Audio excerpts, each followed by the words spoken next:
chairing today. I want to welcome everybody to the May 16th, 2024 meeting of the West Bath Board of Assessment Review.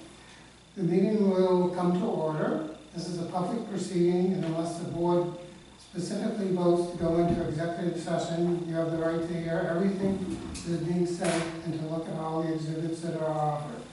Please notify the chairman if you're unable to hear or see. The board for today will be working from a prepared agenda and will be considering the appeal from State Road LLC. Any person wishing to address the board may do so in accordance with the following procedure. In order of presentation, the board will initially confirm with the applicant and the assessor the current assessed value of the property and a requested abatement amount. The board will open the public hearing and ask the applicant to present his case, followed by the question of board members and questions from the assessor. The board will then ask the assessor to present their case, followed by questions by the board members and questions by the applicant. The board will then allow any member of the public to speak on the agenda item. The board will then close the public hearing and deliberate and make a decision on the tax abatement appeal. Following the decision of the appeal, towards the end of the meeting, the board will prepare a written decision that will be mailed to the applicant within 10 days. Evidence, the board will receive any oral or documentary evidence, but such evidence is restricted to the subject matter of the agenda item. The board shall include relevant material or unduly repetitive evidence. Decorum.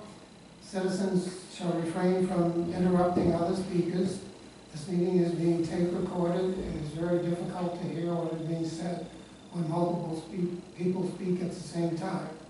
Citizens shall avoid personalities and conduct themselves in civil, courteous manners expected at all meeting participants. Questions, the speaker shall address the chair. Speaker shall not attempt to engage in a debate with other meeting participants. Public comment, persons wishing to address the board on an agenda item shall signify their desire to speak by raising their hands when the chair announces that public comment will be considered on such items. After being recognized to speak by the chair, such persons will preface their comments by giving their first and last name and address. Any questions? No. Okay, if none, then we'll move to the first agenda item, which is the tax abatement appeal of State Road LLC, property tax map 411 Mark 22. To confirm the current assessed value of the property is $1,313,200, correct? That's fine. And the requested abatement is for $563,200. Correct? Okay. I guess we're ready to begin. Okay. Absolutely. If you want me to stand, I'm happy to, but if not, I'll sit Can down. everybody hear him okay? Yes. Okay. My name is Scott Herrick. I'm the attorney for State Road LLC. Thanks for being with us today. We submitted an application after having our original appeal deemed denied by lack of a decision. I mean, our original abatement application deemed denied. My client is here today, and we have brought the real estate broker who represented the purchaser in the transaction in case there are questions about valuation, especially as it relates to valuation on the income approach of valuation, because this is a commercial income property. That's probably the most likely way of valuing it, or the appropriate way of valuing it. We don't really know how it was valued because we haven't seen Parker Appraisal's determination. We've only seen the number. So you'll notice in our application we didn't address any of Parker's conclusions because we don't know what they were besides For a little history, my client purchased the property in December of 2022. It was a third-party transaction. There was no relationship between the buyer and seller. The seller had listed the property on the market with a broker. My client made an offer within, I think, 2.5% of the asking price, and they came to terms, completed the purchase in December. There were no other factors like foreclosure or other things that were pressuring this seller to sell, so it was an arm's length transaction on the market, listed with a broker between unrelated parties. So, I think the assessment came out about 4.5 months later in April of the following year, and that was for $1.3 million. The purchase price was $750,000. My client and broker working together determined valuations based on what this property produces for income, minus expenses, so they can figure out what their return is. It's an income property, so that's how they determined it, and that's where the parties met. So we applied for an abatement after the application in September of 2023. We understood that the town needed some more time to make a decision, so we, in writing, agreed to several extensions, but eventually they had indicated, last we talked to them in January, there was supposed to be a meeting with some more clarity, and 30 days after that passed, the time period that we had extended lapsed, so the application was deemed denied. I think the application that you have in front of you pretty much stands for itself. We have an appraisal that was obtained at the time of the acquisition. For the purpose of acquisition, it came back at $750,000. You have a copy of that in your packet. It, as you would see, used primarily the income approach because this is a fairly unique property with mixed use of professional and other offices. There's a gym there, there was a dog trainer there, and there is a medical. So it's a mixed use scenario, and it is fairly unique, and that is why you'll see we don't have comparable sales or other things like that in our application, because I searched all surrounding towns. We searched for any comparable type uses of this kind of mix and price range and time period for sale. There was no great comparable property that I could find by virtue of looking through the transfer tax rolls and things like that.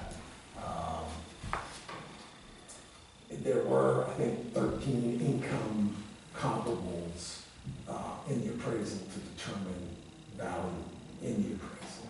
So, but I think the most important part is the appraisal, the assessment, which is supposed to be the current market value because your ratio is 100%, so it's supposed to be the just value, the current just value for 2023. All of those things indicate that the purchase price is really a proper reflection of the value of the property. And yes, that's it. I think if you have questions about any of this, happy to answer them. If you would like more information about income valuation, we're happy to do that. I don't know if Parker Appraisal representative is here. And Just here. hello. And if it might be better to wait until Parker Appraisal provides some information before we address. Yeah, and I just want to make sure that I was just provided this morning with some information from Parker Appraisal as the board's attorney. Have you received that? No. All right, so, and this was not part of the board's packet because it was not provided by the time frame. I think it's Scott, I provided you with the time, if you wanted to get something into the board's packet, I think, did we provide that or no? I think it sounded like you were sort of, you had your application and you didn't submit anything additional, which is fine. This just came in today, right? Yeah, So- we didn't receive any notice about submitting anything additional, and obviously we couldn't do that to analyze what is being Right. provided today. Right.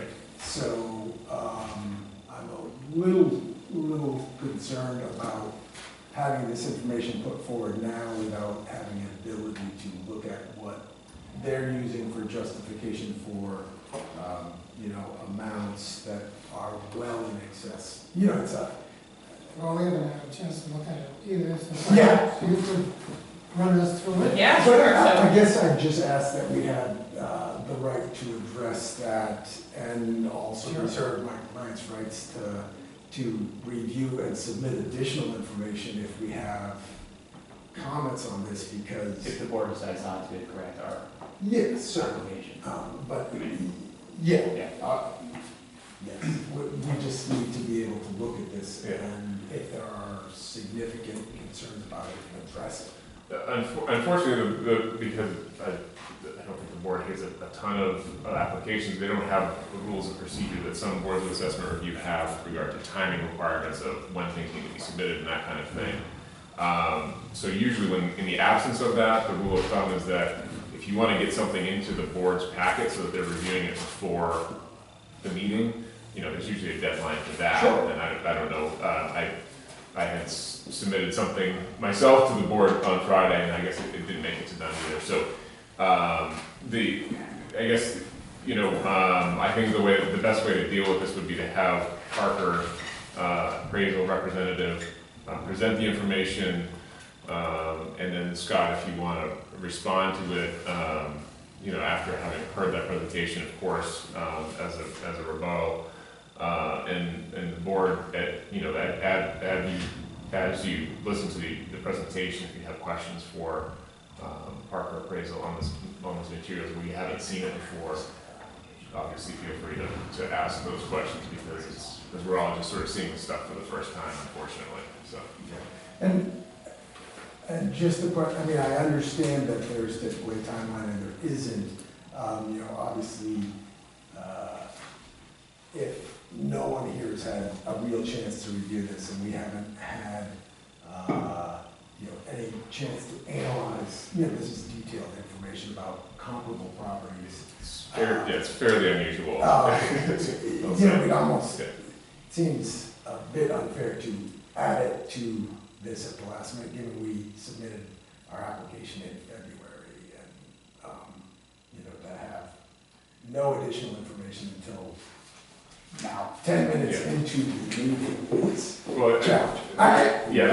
there's a couple ways that this could be dealt with. One is it's up to the board to decide whether to admit evidence into the record.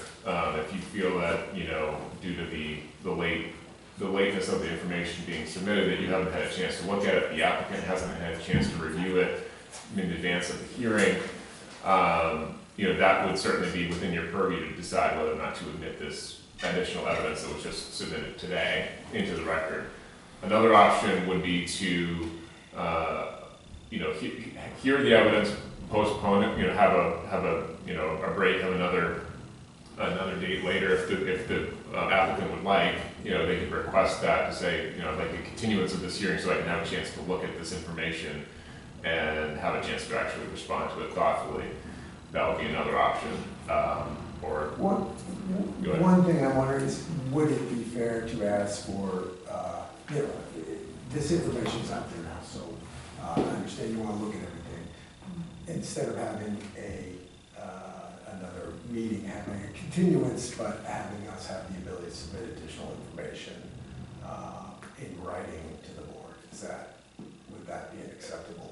We'd still have to have. we still have to have another meeting. So it wouldn't resolve the issue of having to have another meeting. Okay. Anything the board discusses has to be obviously an open session, so that wouldn't prevent that from happening. But I do think it's generally useful to have things teed up ahead of time, and the application, certainly teed up your side of what your arguments were, but we didn't receive anything from the appraising side. So I'll leave it to you, Mr. Chair, as to how I'd like to ask Parker, have you had access to their appeal information? Yes, I just got it yesterday. Or you just saw it yesterday? Yeah. So you. But I did email it Yes. to, okay. Yesterday. I had their original appeal. I just got their appeal to assessment review yesterday. Okay, that was sent to Bob when I asked for the hearing. Okay. And I hadn't heard any information back. So is Parker standing by this assessment, or have you? Yes, so I have some information that I'd like to share and talk about and explain here. One thing I just want to let you know real quick is that all of the documentation that I have provided today is the comps that the applicant has listed in their abatement application. It's all of the valuation reports which have been available to everybody, and well, I know I'm submitting them to you today. These valuation reports, as well as the subject's property valuation report, has been available since the reval was completed. So these are all public documents that have been available to anybody who's wanted to see them. The only document that is in here that hasn't been is there are spreadsheets for each of the 3 comparable properties, and all they are breaking down the valuation reports to compare the subject property to the common properties that the applicant has called out. It's not new information, it's just a different layout of the information, so it's easier to compare the 2 properties. So I just wanted to clarify what is in that packet. Before you start, or if you go through that, can I ask a question of the realtor, actually? So the purchase price, I know you mentioned it was 2.5% lower than listing I price. can speak to that, yes. Can you tell me the listing price? Sure. Listing price was $770,000. We closed at $750,000. The reason that is when they entered the market, they had a 10 multiplier on the income. The income provided at that time from the seller through the seller broker was $78,156. Meaning when the gross rents are collected and all the dues are paid, it was left $78,000 to service a mortgage. Okay. Now that being said, as we did our due diligence, we found out the interest rate on the loan itself. We found out how much the insurance would be. We found out the taxes they'll be, and we adjusted the numbers according to that. So we kept that 10 multiplier, and we came up with about $75,000 of income at that moment in time. And I'm saying that at that moment in time because Mr. Dog Training, that was providing $12,000 a year of income, was in the building at that time. That was a tenant that was existing at the time of acquisition, but actually wasn't existing at the time of assessment. Correct. In January, post-closing, Mr. Dog Training left. And I have not been able to replace that tenant, so we are $12,000 short in income. And for explanation, that's $12,000 of income per year in rental income. And however, the 10 multiplier is his assessment of, you take, in essence, the net income produced by the property multiplier. So if we're gonna do the mathematics come January, we're $120,000 short on the same valuation. If we would have bought it in January, it would have not been $750, it would have been $750 minus $120, because we lost that when we couldn't service the mortgage. At the end of the day, when the bank comes in, the bank wants their money. So we need to be able to have a producing asset. I'm perplexed that the number came up at 1.3 something million dollars, because as I'm looking at those numbers, and I'm excited to hear, it looks like a residential approach. You have this square feet with this square feet, you have a bathroom here and a bathroom there and 2 bathrooms here, and that doesn't matter in commercial. It's really irrelevant. So I would love to understand how we came up with that number. How many days was it on the market before you guys went under contract? I do not have that information for you right off the top of my head, but it was for at least 2 months. Okay. Was it multiple offers? I don't have, a broker will not disclose that. It's confidential information, how many they get. who they You get. represent the buyer, the seller broker, we know that. Yeah. We don't know. Okay, just. Yeah, it's a seller broker scenario. They could have had 20, I don't know. They picked us. Yeah.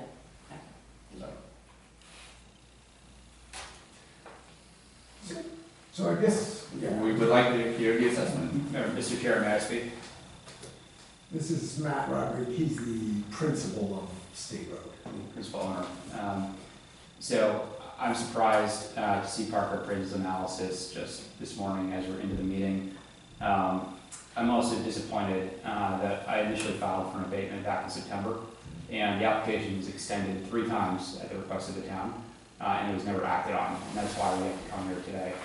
I would very much like to have the application granted today. I feel like the original assessment was just manifest error. Clearly, it was a transaction that was arm's length between a buyer and a seller. The transaction price was $750,000. We had the property appraised. The property was appraised at $750,000. I'm looking at the analysis from Parker right now. I haven't had a chance to go through it, but none of these numbers from Parker appear to conclude at a value more than $1 million. So I don't know how they wound up with a $1.3 million assessment. It's just a case of manifest error. And, it's an opportunity cost, it's a real cost for us to have to show up here today. I traveled here from out of state. I'm paying my attorney to be here, I'm paying my broker to be here, and we would like to have the application granted today. Okay. Well, hopefully we can do that. I think, yeah, you want to hear from Parker Appraisal, Yes. and then after that, I think you want to Parker needs the day here. ask the applicant how they want to proceed, because I think, just in fairness, if they haven't seen this information, maybe it'll all, make sense to everybody after that, but I think just after that, allow the applicant to respond. So. All right, ready for me? My name is Jessica Westhaver, I represent Parker Appraisal. So one couple of things I want to point out when we're assessing or how we do our revaluations. It's important to remember that we do the mass appraisal approach, which is not the same as a buyer-seller market approach where you come in and you appraise one house and that's the appraisal for this house, then the next appraisal is for the next house. We have to set base values for structures, square footage, condition, and those factors get applied to every property in the town the same exact way, and then are adjusted for specifics, age, quality, condition, all those different things. So everybody's assessed using the same values based on Coley and Trumbull's original cost schedule build back in a long time ago, and it's been updated through the years. The first thing I want to point out, which they have stated, is that the appraisal was based solely on the income approach. We do not use only the income approach. We use the cost approach, we use the market approach, income, cost, and, oh my gosh, I'm blanking, I'm so sorry. I'm sorry? Replacement would be the third possible option. So we use all 3, we look at all of them. One of the properties that I want to point out, which is documents that I didn't provide today, but it was listed in the application, and I understand if you guys want to look at this, is the 23 Lounder Drive, which was a residential property. How we assess our properties, commercial, residential, doesn't matter, we assess them all the exact same way, is we plot them, we put them into the CAMA system, which is Trio, and based on the square footage, the condition, the grade, size, year, everything, all of the same figures are calculated. So on comparison number 2, if you go to the spreadsheet page, what this does, sorry. So this page right here,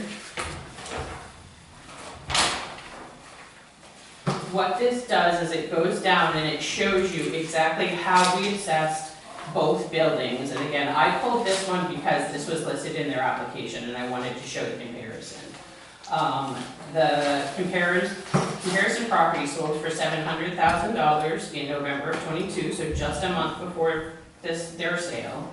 It's a 3-acre parcel with almost the same square footage for the primary building, the first building. It has a few extra outbuildings, and our assessment, if you go through and look at all the assessment, our assessment came in at $730,800. That was for that entire property that sold for $700,000 in November of '22. If you look at 270 State Road, which is the applicant, this spreadsheet only goes over the first building because I wanted to be able to show building to building comparison. If you look at all of the information, this property is 4.10 acres, and I'll come back to the land in a second. You go down to the structures, and all of the structures are, pretty much the same. This is a full 2-story commercial property with $540,000 of a base assessment. You go through all of the plumbing and everything that's added. The buildings aren't too far apart. The commercial property obviously is a little bit larger. Back to the land. So what we do for our commercial properties is, instead of going through the income approach for all of our businesses, because we tend to focus on towns that don't have huge commercial presence, is we take the property and we assess it like a residential structure, and then we increase the land value by 200% because we're offsetting any income. And we do that for every single parcel. We have to treat every commercial parcel the same, regardless of what type of commercial property they are, because that's how a mass appraisal approach is done. It's comparative, it's fair, and it's equitable. We can't treat everybody differently. It's supposed to help the town figure out how to disperse their taxes in a fair, equal percentage. So, based on this information, both of these buildings were a B grade, average condition, with all of the factors. Just the first building alone, with the cost approach, this property came up to $933,500, and that's only the first building. The second building is $379,600. We can't, or we don't look at how much. We don't separate commercial from residential, because if you were to buy a house tomorrow for $800,000 and you lost your job, we don't adjust the cost of the house because the people don't have enough income to pay for the property. We don't treat anybody differently when we do our assessment. We're going to treat commercial and residential for the value of their property. And that is how we assess the properties, is by the square foot, the condition, the grade, the quality. We did do market research. There are 2 other properties that I pulled. One of them is not listed in their application, one of them is. Comparison number 3 is 263 and 269 State Road. I do believe this one was listed, but what they did not put in their application was in the sale price of this. So this sold for $545,000 in August of '22. They called out that we had an assessment of $444,300. This property actually was 2 separate lots, so this also included lot 12 as well. So if you have a combined assessment of the 2 properties of $747,100. So we are as well above the sale price for that property. We're not undervaluing them. That they were assessed based on what they purchased and used the same approach, what the value is and how much things cost per square foot. This property did sell again in this April for $599,999. So the value is still going up. Last but not least is the one that you guys just got today, which is comparison number 1. This is map U7, lot 9, 341 State Road. This sold in September of '22 for $1.1 million. This property is 7.98 acres. It's a commercial property. It does not have two buildings, two operating commercial buildings with rental income. But it does have a large garage, a 6,400 square foot garage. We assessed this property based on the same approach we used for their property. It came up to $538,200, and it sold for $1.1 million. We have to make sure that we are not doing what's called chasing the sale. That is not a legal or ethical way to do mass appraisal approach. If somebody sells their house and we go in and we change their assessment to what they purchased the property for, it's not treating their property the same way we're treating everybody else in the town. So it's really important to understand how we came up with their numbers using that approach. We're valuing it based on the square footage, condition, grade, all of that information, and we're doing it the same way across the board for every single building. I have a question on the land evaluation. Yeah. Just with that parcel being so unusable with the Yeah. marsh and the wetlands. I think it's like I read 1.8 usable acreage, and it's 4 point something, Yep. 4.1. On the 341 State Road, you've got the land value of 241.9, which is, it's almost 8 acres, and then on the 263, it's 4 acres, and it's still a lower land value. Yep, so on the applicant's property, they have 2 commercial buildings. Correct. So they have 2 base lots, which under assessment, the base lot is the most, the highest assessed parcel. So 263 has 2 different parcels. It's 2 separate lots. So if you look at the 2 separate, they each have their own base acre. But you'll see under, I think it's U12, there is a 20% discount because they share the septic with the other lot that they purchased. Sorry, So- what was that again? That's the 263, 269. Okay. Yeah. They share a septic, so you'll see if you look at the valuation reports, under U7 lot 12, they have a 20% discount in their land factor because they share a septic with the other one. What about the 8 acre on the 341 State Road? Why is that so much lower considering? I know. Because they only have 1 base acre. So you're counting the first acres the most? Is that Correct. correct? Yes. Very much. Okay. Yeah. But they do have more usable lot and it's also possibly. So dividable. we value property based on, your first base acre, your buildable acre, and then it goes, your next rear acre, I think up to 10 acres. Then you've got your rear 12 plus, which is anything above that, and then you have wasteland. Anything that has, and this is how we do our assessment, anything that's more than 10 acres, we give them, or 10% of that acreage goes to wasteland, unless it's less than 10 acres, or it's otherwise produced to us that it's unbuildable, or it's considered a wasteland.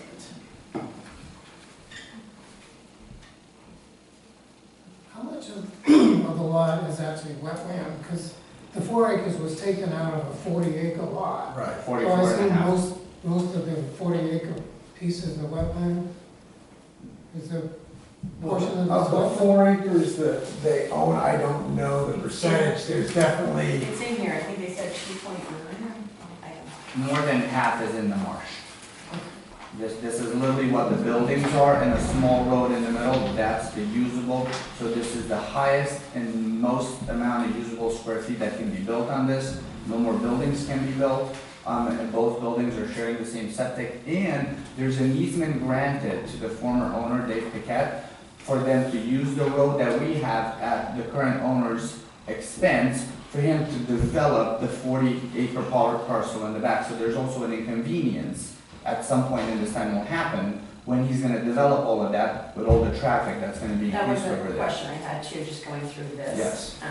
The other And application. if I may speak, the presentation was done as a cost of replacement strictly.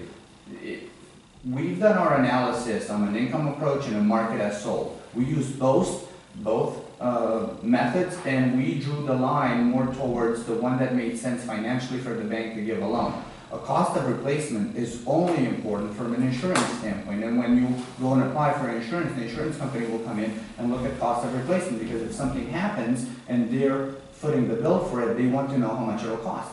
But from a taxation standpoint, that doesn't make sense, because if you're losing income and you're straining your owner for money that they don't have, how is that beneficial to own property, and what's that? Going back to the gentleman that's built Is that down, like that? yeah, Yes. built behind Yes. the encumbrance to the property, who's in charge of the maintenance of that for him to access, that kind of thing? Is it you? No, I read the deed last night, I did the research, there's a separate miscellaneous declaration recorded at the registry of deeds that said all maintenance, and improvements on the road is a shared cost between all With owners. a cap, and the cap is? I didn't see a gap. There's a cap. It's capped at $1,000 a year. Yes, $1,000 a year in cost. So if anything costs, if that parking lot needs to be done, you go strike a parking lot commercially and it's $1,000. So my client can get the first $400 or $500 back, but other than that, he's responsible. If I could address a couple of the points raised. Well, first, Are you finished? Yeah, unless people have questions, absolutely. maybe start with, do you have any more board questions for Parker Appraisal before the applicant goes into his questions? Just basically that I understood you right, is you did not use the income approach that they did, it's all commercial facilities in this town have been assessed basically using the residential. Every parcel has been assessed in the same fashion, except for commercial properties have a 200% factor on their land to account for the fact that it is a commercial property. I also go back to the fact that the reason of what we do is to help the town figure out how to disperse the tax base. It's not to necessarily tell you what everybody is gonna buy or sell their property for on the market.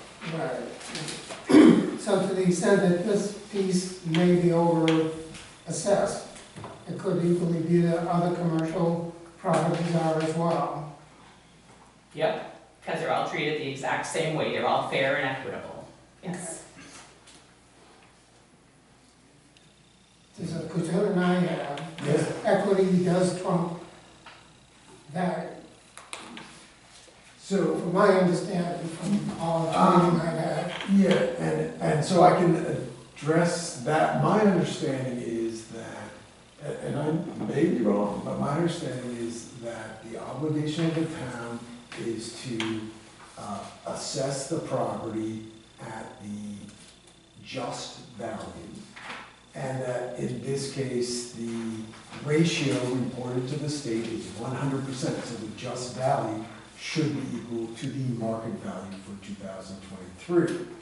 I don't think that that allows the town, if everything is, if you determine that everything commercially is assessed at 200% of its value, that you can then just do that and ignore actual fair market and just values.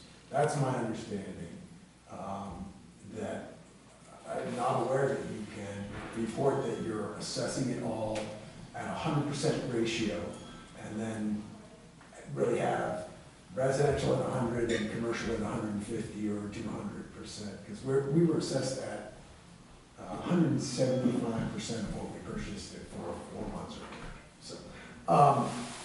So I'm not aware that that's accurate, but again, I could be wrong.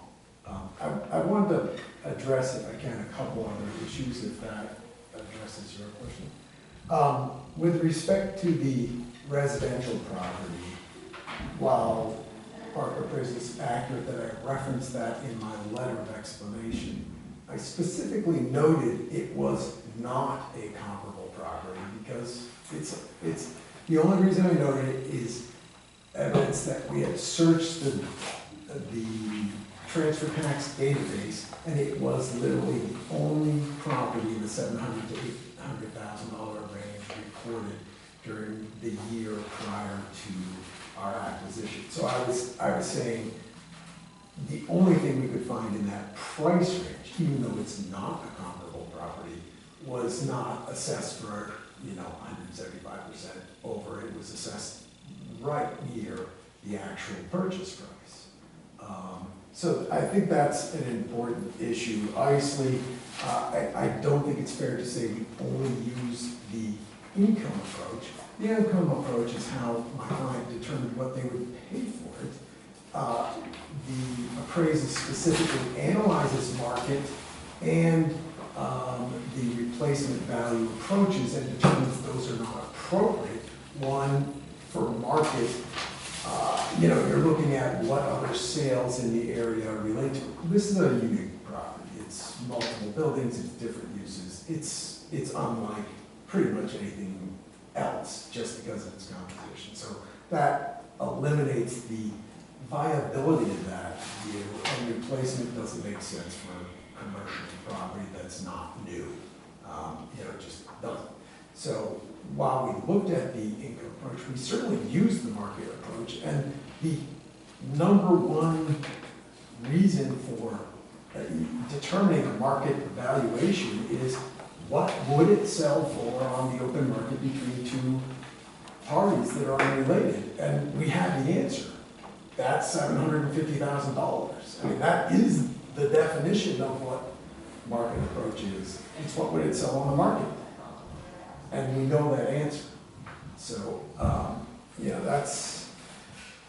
that is, and the other thing I want to address is, while I understand that they use all the same method for calculating things, I don't think that necessarily means that that is right or satisfies the obligation of the town to properly value things, just because they happen to say, hey, to assist the town in determining valuations where we can only do mass appraisal when we plug in numbers and figures, acreage, and square footage, and come out with numbers.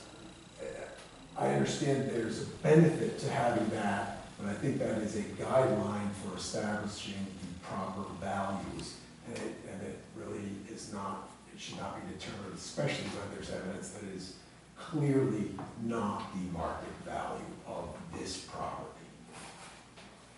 The only one thing I did want to point out is that the appraisal does specifically state that it's for financing purposes only.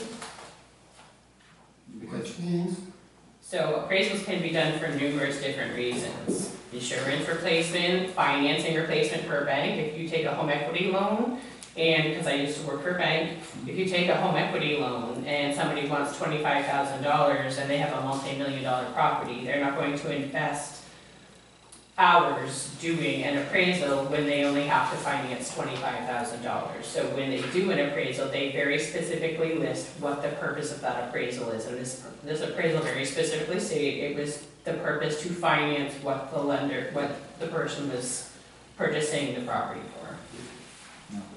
Respectfully, I own a mortgage finance company, and the reason you do an appraisal is because if the borrower defaults, the lender needs to come in and foreclose and sell the property. So it actually drives to exactly the value of the property. When you do an appraisal for financing purposes, it's because the bank wants to know what the value of the property is. And I would also note that I think raising a home equity loan for $25,000 on a $1 million property is a bit disingenuous. That is one example of financing appraisals, and in that case, they're going to do a drive-by and look at the tax records and whatever. That is not what this appraisal was. This was a commercial appraisal to determine financing for a bank that is financing the vast majority of the acquisition of the purchase price, and they have to be certain that they have the value on resale to be able to sell it. I understand that you don't have to accept that appraisal as definitive, and you can take it as any other evidence, but it was for financing for the acquisition of property. It is much more than a $25,000 home equity loan appraisal on a residential property. And if I may, just to add on top of that, the purpose of the appraisal does not deny the methods used. There will be an income method, there will be a replacement method, and there will be a market method using comparable sales in the area. All three will be done at the same time, and the needle will be driven to the most appropriate method based on the subject property of the sale itself. At all times, an appraisal will have all three. And the method used at the end and the number that will come will have a weighted average, meaning it'll be given the most credit to the most appropriate situation based on the scenario itself. We never do a blanket assessment on the commercial side of all the properties around.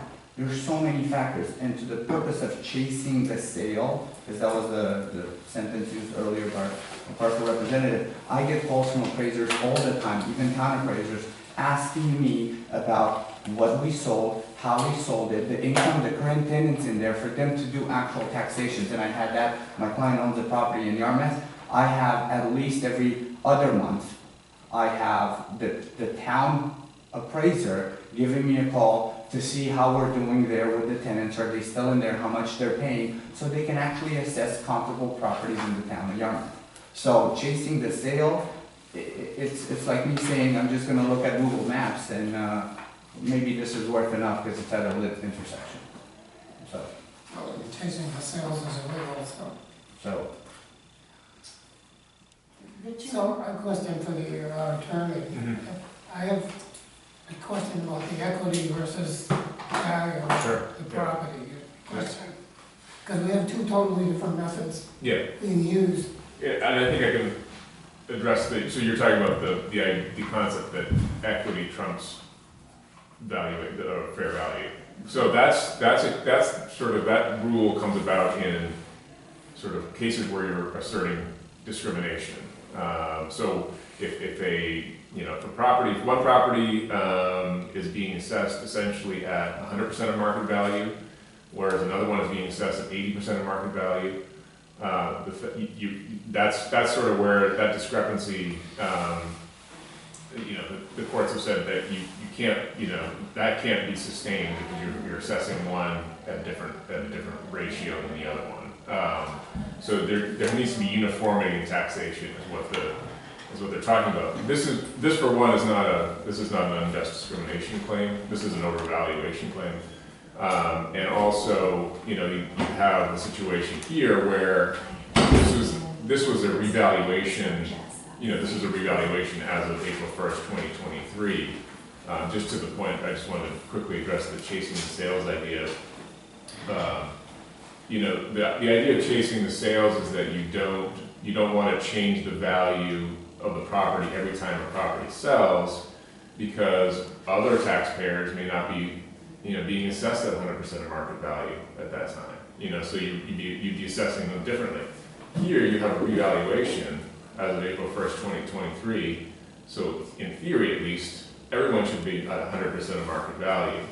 So, and I do want to point out in this memo that I provided, there's some case law on the question of recent sales, and the idea of just value.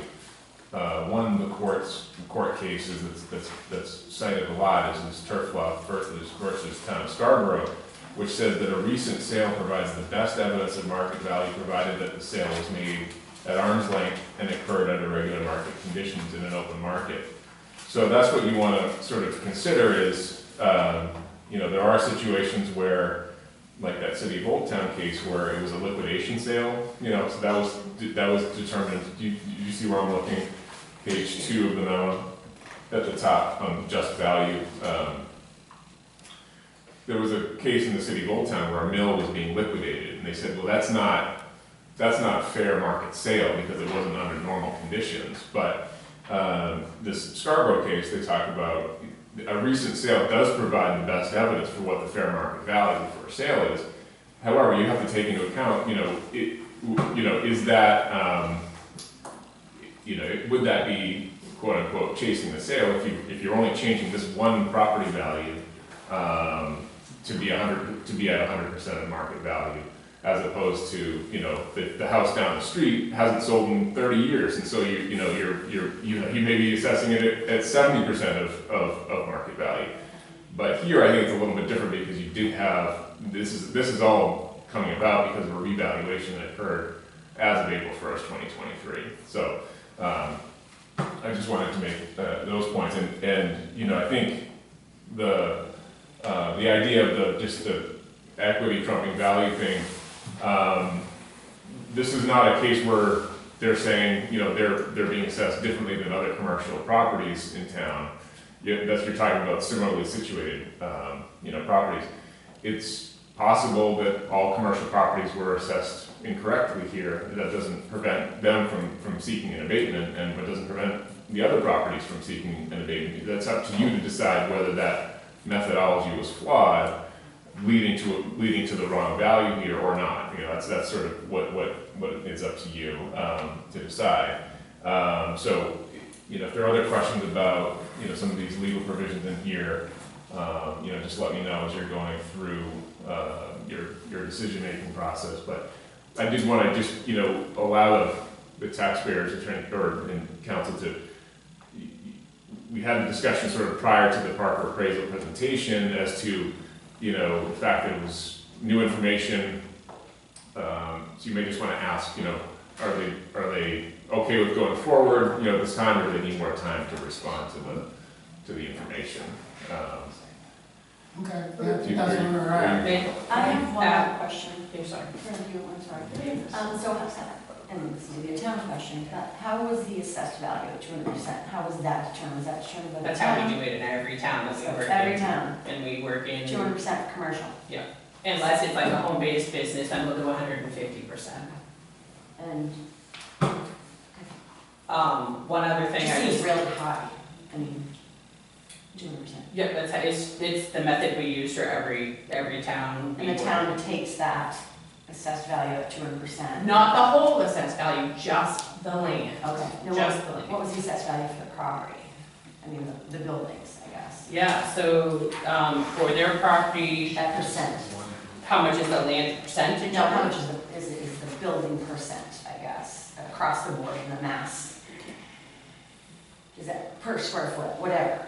What do you, I'm sorry, So you're taking, you have the 200% on just the land. yeah, and assessed just the value, base acre, nothing else. just the base acre. So as far as the buildings itself, I guess I'm trying to get. We don't, there's no increase on the buildings. Okay, so on the square footage, I haven't had a chance to go through the Yeah, yeah. actual comps yet. Yep. But the breakdown, Yes. was it even across the board, like 263 is the same per square foot? It's not per square foot because we break it down by so many different factors, because you have to value in, you know, number of bathrooms and, you know, size, and so not every per square foot cost is the same, because it's broken down into so many different categories that the per square foot cost for every single structure is different. You know, just like if you were to build a, you know, high-quality mansion versus, you know, a mobile home, the square foot cost is gonna be different, so it's gonna change for everything.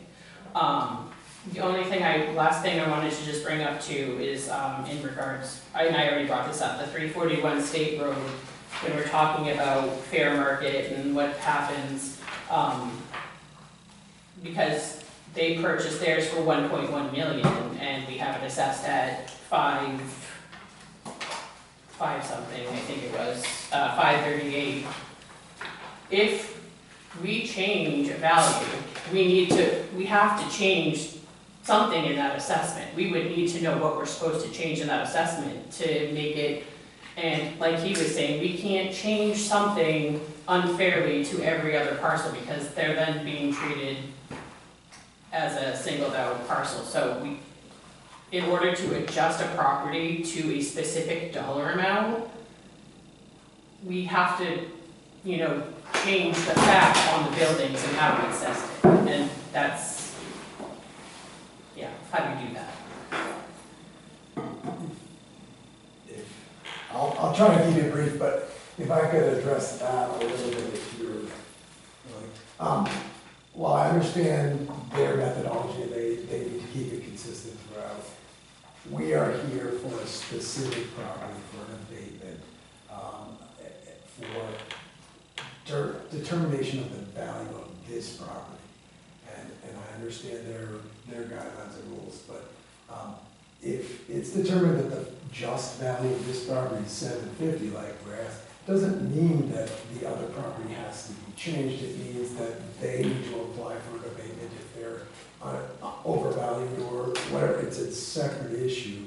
And I would point out that the case that Mark was citing, the Skyro case, it does, I think, specifically say that the town can put or should put great weight on a recent sale for the determination of the just value for that property.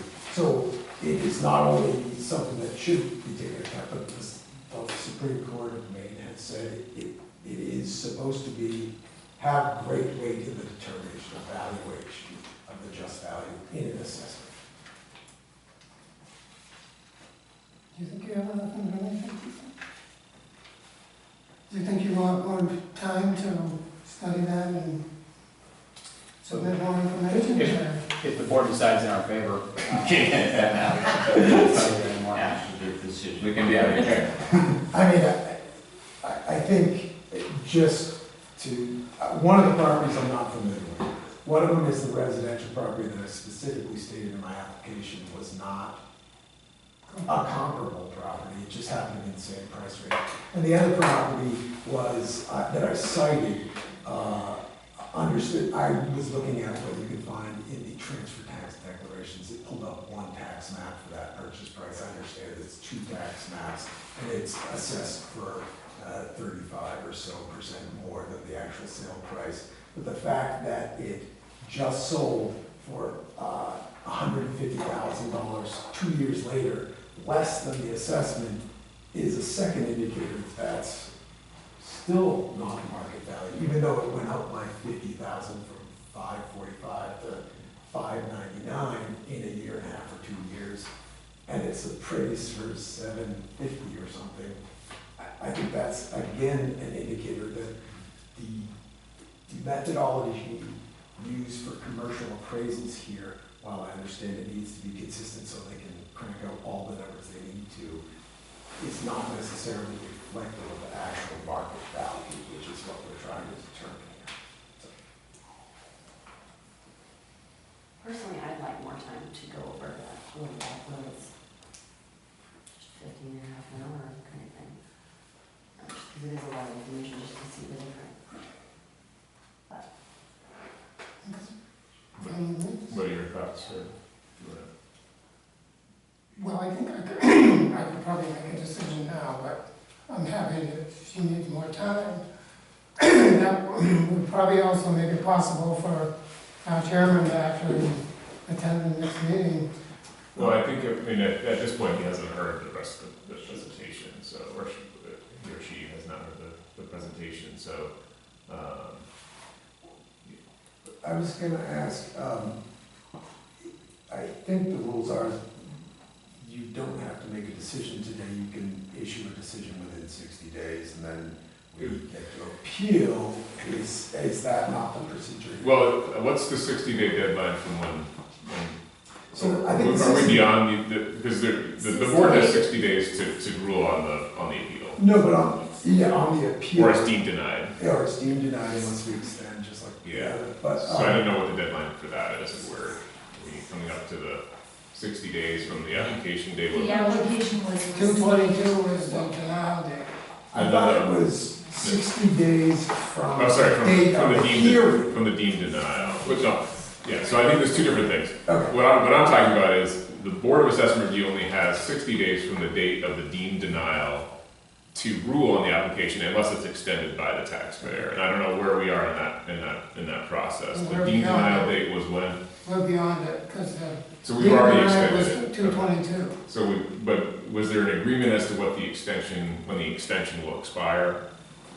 There was no agreement. I guess my assumption would be that by scheduling a meeting beyond the deadline period, you were at least agreeing, and we are agreeing, to extend the date for decision to Okay, at least be the date of the hearing that was scheduled among the parties. okay. And I think we would be willing to extend for another 30 days if we all come to agreement and another meeting is not needed. Is that? Well, and to answer your second question, so the rule is that you need to provide a written decision within 10 days of the board's vote. And the board doesn't need to, if the board doesn't vote today, then that, 10-day clock does not start ticking.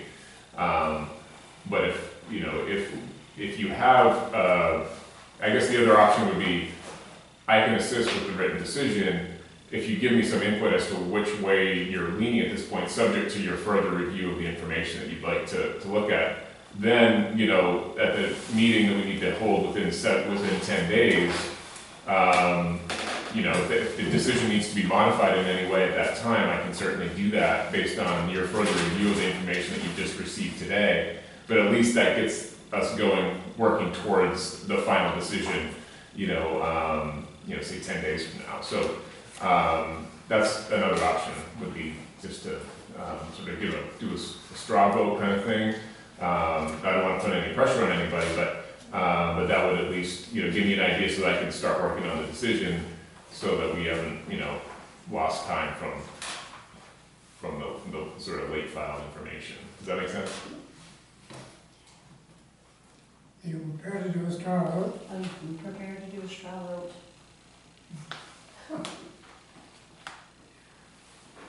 Well, from my perspective, I think that they've demonstrated that the fair market value does not support 1.3 million. I mean, clearly we have two different methodologies used for assessing it. And without studying this, my suspicion is that Parker Appraisal's value, given the methodology they use, is probably accurate, but it doesn't reflect the market. And I think you proved that it doesn't reflect the market. I mean, a sale within 5 months of the reassessment is a pretty accurate reflection of the market. So I guess. I would agree with that. I think the mass approach, to me, I think that was flawed. That's the way I would lean based on what I've heard today, that the property was overassessed. I mean, when I was a selectman, back in those days, we actually did the appraisal of residential facilities. We did not do appraisals of commercial facilities. We contracted that out to somebody who was more experienced and knew how to assess the value of commercial facilities. Can I just ask, so part of, your decision will need to be supported, by evidence and so forth. So the principal evidence that the taxpayers provided to support their argument is that appraisal report. Did you have a chance to look at it, and did you find it to be credible evidence of that $750,000 value that they're requesting? Yeah, I mean, I could argue with some of the figures and say maybe they should be adjusted, and the appraisal said that the rental was below market value and that they could get more for rental and things like that. But basically, I can't argue with the appraisal. You feel I strong? also, Okay. I'm right over that, Okay. very thoroughly. Okay.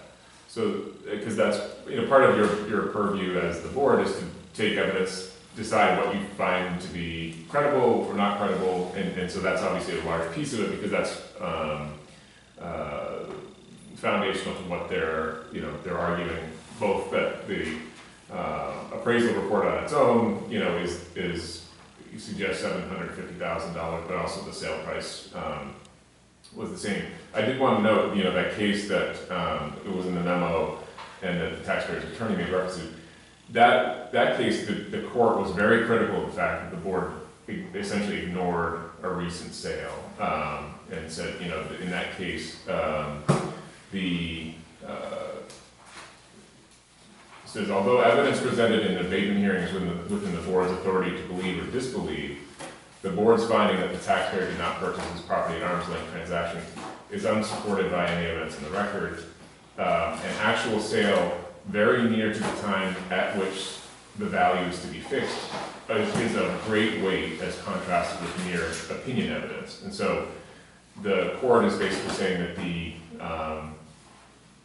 the assessor in that case stating that the sale price for that property was in quote unquote in the range of foreclosure sales is unsupported in the record. And so it was sort of saying, that the assessor's was sort of opinion evidence, whereas there's sort of a hard fact as to a recent sale, that the that the board, you know, should have taken into account. So that's why I just wanted to make that point, is that where you've got the authority to sort of decide what you believe or disbelieve, you know, you do need to, according to the law court, give great weight to a recent sale of that property, with keeping in mind the idea that, you know, you can't be changing the value every single year the property sells, but this is a revaluation where they, you know, probably were looking for, you know, for sales leading up to that April 1st, 2023 date, to try to make sure that everything's assessed at 100% of market value. And so if the law court is saying, you know, that a recent sale provides the best evidence of market value, and I guess the other thing I would ask was, did you hear anything that suggested to you that it was not an arm's length sale, or that it was, you know, not under regular market conditions kind of thing? I think you asked the questions about, I think it was on the market for a couple months. You know, I understand that they weren't privy to whether there were other offers and that kind of thing, but, you know, it's not like it was either on the market for a really long time or for a super short time. So, so I think that's the other, you know, kind of thing we want to work into the decision as to, you know, is that actually an arm's length sale, because that's important to the analysis of whether you're looking at a recent sale or not. You know, a recent sale is no good if it wasn't an arm's length sale. If it was a liquidation sale like that mill in Old Town or whatever, you know, that's not useful to you. But if it is, then that's something that's supposed to be given great weight. So just wanted to make that point. And in terms of the comparables, and maybe we'll, you know, reserve discussion for that when you've had a chance to look at them, but just from what you've heard today, did you find from the appraisal company these to be credible evidence of value? If I may add, I just looked, it was 140 days on the market, so more than 2 months. I just looked it up right now. All of the residential, I mean, it's great to look at commercial property in West Bath. I did see some of the appraisal in the Washington report. They went to Waterville, they Lewiston. They did have a number of them. They had 13, I believe, something like that. But there was a lot of Brunswick as well. So comparing those to the area of what can be received for rents and square footage, you know, per square foot price, that kind of thing. So seeing that breakdown in the Washington appraisal was very interesting. My thought is, if you go to list this property, he's not going to be able to get 1.3 for it. You know what I mean? So here you're being assessed and taxed for 1.3, and there's no way that you get 1.3 for that as is, unless there were major improvements or major rent increases, and you're only going to get so If you much. couldn't, you'd probably sell it today. You got, I say if you could get that, you'd probably sell it. I would. Exactly. So and also encouraging businesses to come to West Bath, that's another discussion, but. Yeah, and that's outside your Yes. purview, but So I it guess the sounds other. like we can make a decision. Can I just ask that, because that raises another, like, part of my role is to sort of extract from you reasoning so that I can put it into the decision. But the appraisal appears to be really based on the replacement cost plus depreciation approach, whereas the appraisal is based on the income valuation approach. And it does not appear that Parker Price did an income valuation of the property. Is there one or the other that seems to be more persuasive to you in terms of how to value the property in this situation, or was it, you know, just a combination of them? You know? I think with the Washington Street, I noticed they just did the income, like you were speaking, usually they do all three, and then they take the medium, that kind of thing. They ruled out the two others, and just based it on the income. Whereas with Parker, it was the mass, and that they're somewhere in between, basically. Well, I guess I didn't hear an income approach to valuation from the Parker appraisal, unless I was missing No, it. I did not So have that. she started by saying we considered all three, but I think it really came down to replacement cost, less depreciation. Correct, for you. Because that's the way you do a mass appraisal. That's the way to sort of value property when you're valuing a bunch of properties townwide, that's how you do it, but I know that some, you know, in some abatement cases I've been involved with, the assessor does do an income approach to value so that they can compare it to what the taxpayer is telling them the income value is. Here, you really only have one, you know, one source of what the income value is, and they're telling you it's $750,000. I just wanted to see, I think you've already said that you found the appraisal to be credible. Do you also find the income approach to value to be an appropriate way to value this property, where it is essentially income producing property? I do, yes. Okay.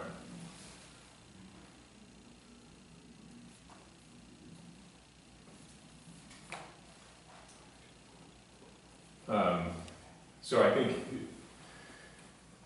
we can, you know, it sounds like you're sort of both inclined to grant an abatement in this case, but not sort of prepared to do a final vote. Is that right? I mean, you could do the vote and then, you know, reconsider it if what you read sort of from stuff that was submitted today, you know, because one basis for reconsidering a vote is sort of newly acquired information that you didn't have before, you know, that kind of thing. So one option would be you could vote today and then have a written decision within 10 days. And if in between that time, your review of this information is, you know, so materially changes your view of what you had voted on that you could reconsider that vote. Or you can just hold off on voting altogether. I can go ahead and prepare, you know, a draft decision to circulate to you, and then you can just do it all in one fell swoop, like, you know, within, you know, a week or so, you know, that kind of thing. So I think either one's an appropriate way to go about it. But either way, you're going to have another meeting to adopt a written decision anyway, you know, so you can't adopt a decision that I've written, you know, outside of a meeting without, you know, looking through it. Usually we read through it, see if there's any changes you want to make, any inaccuracies. And so you have a meeting anyway, you know, within 10 days if you voted today. So either I think either way is fine to go about it, unless you have a different, you know, idea of what you want to do. So what do you have to vote? I'm just one for numbers, so I just wanted to kind of look at these a little bit closer. They just seem like there's some questions over as far as So do you want to make property comparison. a tentative decision now and then a final decision when we meet again? That sounds good. Okay. Does that work? So we're gonna just essentially stick with the straw vote for now and not do an actual motion, because in order to grant an abatement, we'd have to do a motion and vote on a grant and abatement and that kind of thing. If you wanted to stick with the straw vote, you don't have to go through that, you know, it's just short motion, and I can provide, I printed off some, you know, sample, you know, language, but if you want to wait till adopting the written decision to do that, you can do that as well. Just one question on logistics.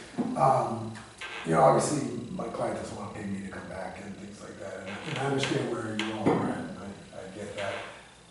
I guess my request would be, is there a way we can get a copy of the proposed written decision for adoption if you all review the materials and come up with a conclusion and a decision that is proposed ahead of time, so we know whether or not we really need to attend? My practice on these is always to, you know, provide the written decision both to the board and to the applicant at the same time. That's just to be fully transparent, because the board cannot discuss or tweak the decision outside of the meeting anyway. So I always will provide that so that if the applicant would like to comment on the proposed written decision, they can do so at either in writing before the meeting or at the meeting, and any other interested party can do the same thing. So that's usually my practice. Okay. So I would do the same in this case. Yeah, that sounds great for us. Okay, so do we want to go ahead and schedule so that we can do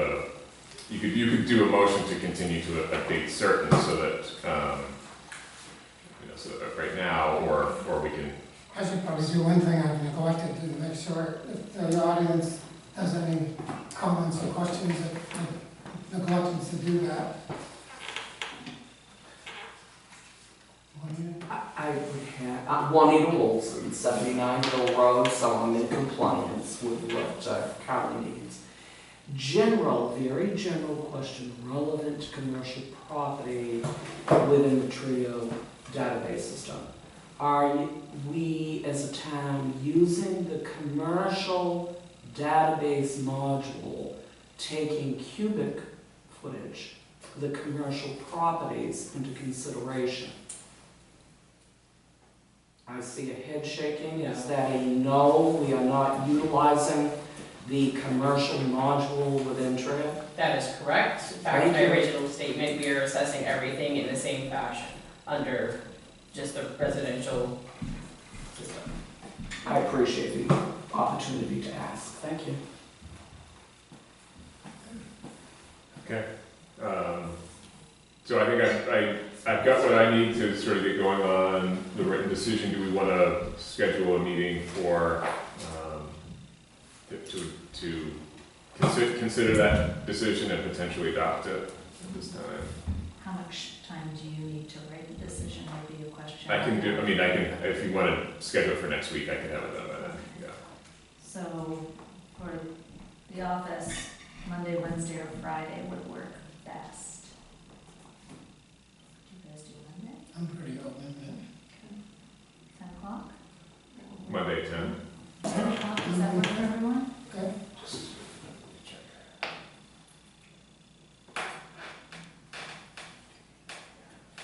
That's the 20th, yep, I can do that. So Monday, May 20th, 10 a.m.